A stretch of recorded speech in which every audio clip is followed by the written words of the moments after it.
देश भर में कोरोना वायरस के बढ़ते मामलों के बीच उत्तर प्रदेश के पंचायत चुनाव पर भी संक्रमण का खतरा मंडराने लगा है। कोरोना के बढ़ते मामलों के बीच राज्य निर्वाचन आयोग ने पंचायत चुनाव को लेकर दिशा निर्देश जारी कर दिए हैं और ये भी कहा गया है कि कोरोना से संक्रमित कोई भी मरीज भी चुनाव लड़ सकता है। चुनाव आयोग ने जो दिशा निर्देश जारी किए हैं उसमें यह कहा गया है कि कोविड संक्रमित व्यक्ति चुनाव तो लड़ सकता है, लेकिन वो नामांकन करने खुद नहीं जाएगा। दिशा निर्देशों में कहा गया है कि नामांकन कक्ष में आने वाले हर व्यक्ति के लिए मास्क अनिवार्य होगा।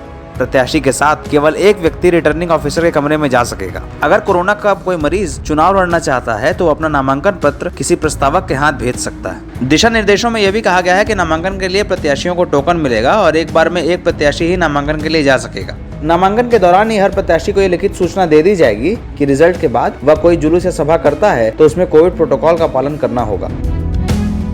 अपर निर्वाचन आयुक्त की ओर से जारी निर्देशों में कहा गया है कि पंचायत चुनाव की वोटिंग के दौरान हर व्यक्ति के लिए मास्क लगाना अनिवार्य होगा। केवल पहचान पर संदेह होने पर ही मास्क हटाया जा सकेगा। आयोग के निर्देश के अनुसार पंचायत चुनाव के मतदान के दौरान सभी बूथों पर थर्मल स्कैनर की व्यवस्था होगी। आयोग ने यह भी कहा है कि अगर पहली बार में तापमान ज्यादा होगा तो संबंधित व्यक्ति की दोबारा जांच की जाएगी। अगर फिर भी तापमान ज्यादा निकलता है तो उसे आखिरी घंटे में वोटिंग के लिए कहा जाएगा।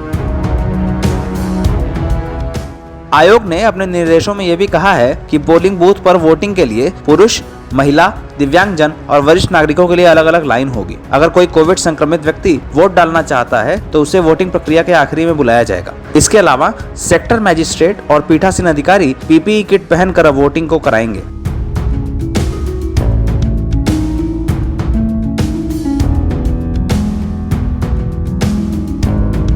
आयोग की ओर से पंचायत चुनाव के प्रचार के दौरान भी कोविड प्रोटोकॉल का पालन करने के लिए कहा गया है। इसके लिए जारी निर्देशों में कहा गया है कि घर घर चुनाव प्रचार के दौरान 5 व्यक्तियों से अधिक को प्रचार की अनुमति नहीं दी जाएगी। नुक्कड़ या जनसभा के लिए भी कोविड प्रोटोकॉल का पालन करना पड़ेगा। मतगणना के दौरान कार्मिकों को ग्लव्स पहनना अनिवार्य होगा। इसके अलावा यह भी कहा गया है कि चुनाव में गंभीर बीमारियों से ग्रस्त लोगों को ड्यूटी पर नहीं भेजा जाएगा। आयोग ने अपने निर्देशों में यह भी कहा है कि गर्भवती महिलाओं, नवप्रसूताओं और दिव्यांग कर्मचारियों को भी चुनावी ड्यूटी से दूर रखा जाएगा।